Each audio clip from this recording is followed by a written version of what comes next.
मुरादाबाद के बुद्ध बाजार स्थित प्रेम चुनरिया में संवेदना वेलफेयर सोसाइटी द्वारा एक राष्ट्र एक चुनाव युवा स्पंदन राष्ट्र की आवाज़ विषय पर विचार गोष्ठी का आयोजन हुआ।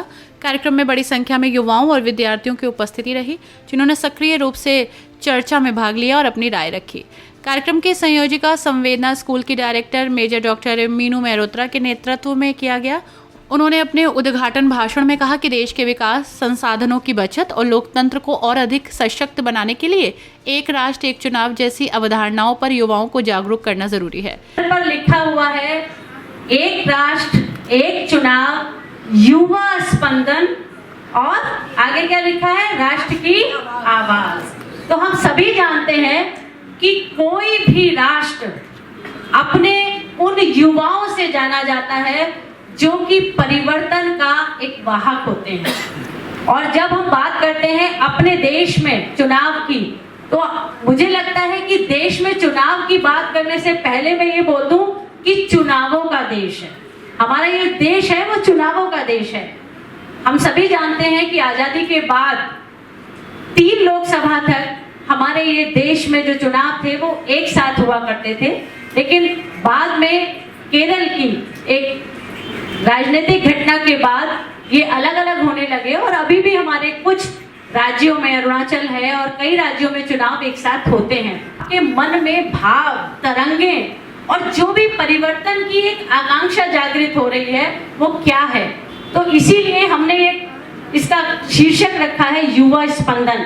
और हम सभी जानते हैं क्या करते हैं, हम क्या बोलते हैं एबीवीपी वाले, जिस ओर जवानी चलती है उस ओर जमाना चलता है।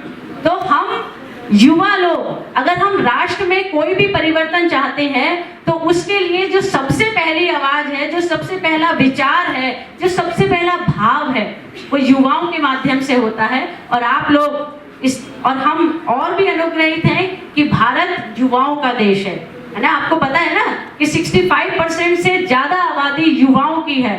तो हम जो चाहेंगे वो हो जाएगा।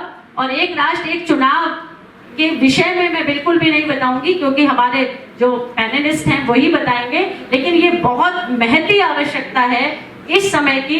इसलिए हमने इस पर विचार विमर्श करने के लिए सभी को आमंत्रित किया है। पुनः पुनः आपका यहाँ धन्यवाद है, आभार है कि आप लोग यहाँ आए। इस अवसर पर मुख्य वक्ता के रूप में वरिष्ठ अधिवक्ता पीके गोस्वामी ने युवाओं को संबोधित करते हुए संवैधानिक और लोकतांत्रिक पहलुओं पर चर्चा करते हुए विभिन्न आंकड़ों के माध्यम से बताया कि बार बार होने वाले चुनावों से न केवल आर्थिक भार बढ़ता है बल्कि शासन व्यवस्था भी प्रभावित होती है। देखिए, सबसे पहले ये जानना जरूरी है कि एक राष्ट्र एक चुनाव, वन नेशन वन इलेक्शन, क्या ये नया टॉपिक है? क्या इंडिया में पहली बार हो रहा है? ऐसा बिल्कुल नहीं है। देखिए, ऐसा है 1967 तक ये ऐसे होता था। 1952 में, 1957 में, 1962 और 1967 में एक राष्ट्र एक चुनाव हुए। अब ऐसी क्या चीज हो गई कि ये मामला गड़बड़ा गया? बेसिकली चुनाव जो है वो 3 चीजों में सिमटे हुए हैं, सेंट्रल में, स्टेट में और इसके अलावा निकाय चुनाव। ये पूरा का पूरा जो इस समय टॉपिक है, ये इसमें निकाय चुनाव शामिल नहीं है। इसमें केवल सेंट्रल और स्टेट के चुनाव की बात हो रही है। वन नेशन वन इलेक्शन, एक राष्ट्र एक चुनाव, ये केवल स्टेट और सेंटर के इलेक्शन की बात है, इसमें ये नहीं है शामिल।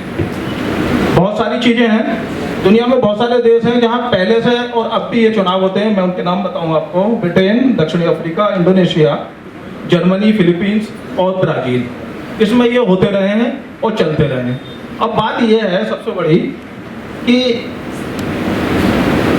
ये गड़बड़ कहां से शुरू हुई, और ये गड़बड़ जब से शुरू हुई है तब से लगातार ये सिस्टम चलता हुआ आ रहा है। विधानसभा के टाइम से पहले भंग हुई और भंग होने के बाद में बीच में चुनाव करवाने पड़े। ये बात आई 1969 में, और उसके बाद 1971 में इस तरह से ये सिलसिला शुरू हो गया और ये कभी तालमेल सही करके नहीं बैठा, और उस तालमेल ना बैठने की वजह से ये सब राजनीतिक चीजें चलती रही और आज भी जारी हैं। यानी कि ये प्रकरण पहले से चलता हुआ आ रहा है, कोई नया कंसेप्ट नहीं है। अब तो उसे एक जमीनी हकीकत पर लाने के लिए, एक सुचारू रूप से चलाने के लिए डिबेट और इस तरह का माहौल बनाया जा रहा है। बेसिकली राजनीतिक मामला देखिए क्या है, जिसे भाई ये बहुत अच्छी चीज़ है, आप सब कह रहे हैं बहुत अच्छी चीज़ है, लागू होनी चाहिए, लागू होनी चाहिए। मेरा अपना कहना यह है कि किसी भी बिंदु पे दो राय होती हैं, एक सकारात्मक एक नकारात्मक। कार्यक्रम में समाजसेवी सतीश अरोड़ा ने भी युवाओं को संबोधित करते हुए कहा कि लोकतांत्रिक सुधारों में युवाओं की भागीदारी अत्यंत जरूरी है। उन्होंने संवाद के माध्यम से युवाओं को देश हित में सोचने और जागरूक करने का आह्वान किया। आप सबने एक IAS, एक PCS, एक प्रधानमंत्री, एक राष्ट्रपति छुपा हुआ है, बस उसे आपको बाहर लाना है। मन तो आपसे बहुत बात करने का है, बहुत इच्छा मेरी है, पर समय मर्यादा है। चुनाव की बात कर रहा हूँ। आप ये मानिए, जब चुनाव होता है तो 1400 रुपये प्रति वोट खर्चा सरकार का होता है। अब 70 करोड़ इंटू 1400 और लगभग 33% योजनाओं के रेट बढ़ जाते हैं, दाम बढ़ जाते हैं, ड्यू टू चुनाव की आचार संहिता आ गई और वो जो बॉन्ड था, जो टेंडर था, समय पूरा नहीं हुआ। और जहां आचार संहिता की बॉन्ड आती है या परेशानी आती है तो सारे डिपार्टमेंट हाथ छोड़ देते हैं, साहब ये काम इसलिए नहीं हुआ। बहुत सी बातों के सीधे सीधे हानि और लाभ नजर नहीं आते, पर आप देखिए जो योजना, जो विद्यालय, एक अमरपुर काशी है, वहाँ विद्यालय बन रहा है, अटल बिहारी वाजपेयी विद्यालय, वो 3 बार टेंडर हो चुका, चुनाव संहिता, चुनाव संहिता, चुनाव संहिता। यदि एक चुनाव एक डेट में होगा तो निश्चित मान लीजिए हमारे भारत के अरबों रुपया जो बेवजह बर्बाद जाता है। डॉक्टर सचिन शुक्ला राज्य पुरस्कार प्राप्त ने अनेक व्यवहारिक मुद्दों को उजागर किया और युवाओं की आवाज को देश के विकासशील परिवर्तन के लिए अत्यंत महत्वपूर्ण बताया। साथ ही सजग रहने का आह्वान किया। पूर्व वरिष्ठ पत्रकार डॉक्टर तरुण पारासर ने विभिन्न उन विषयों पर प्रकाश डाला जो कि अलग अलग प्रकार के चुनावों में महत्वपूर्ण भूमिका निर्धारित करते हैं।